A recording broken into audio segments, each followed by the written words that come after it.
Probably the greatest fear that many believers in Jesus struggle with, at least in a less hostile society. The greatest fear that most believers struggle with is actually just the fear of rejection.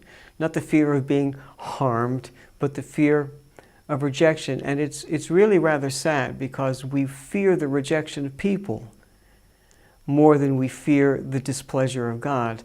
But we're not willing to admit that we're afraid of rejection. We're not willing to admit that we're ashamed of the gospel. We'll say things like, well, I don't want to offend anybody. But that's really not true.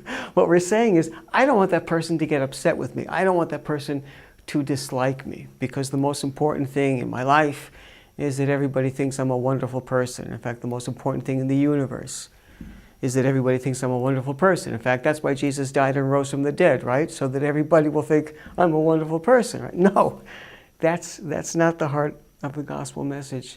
Long ago, we Jews for Jesus made a very important discovery. We discovered that what people think of us is not the issue.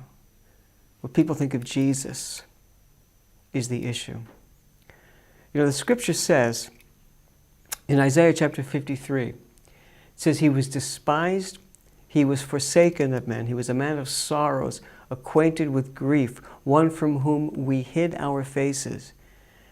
In Yeshua, Jesus told us when he walked among us on earth, he said that one of the qualifications for being a disciple is that we deny ourselves, we pick up our cross. And that includes bearing the reproach, the social reproach of being identified with him. He said, if the world hated me, the world's going to hate you.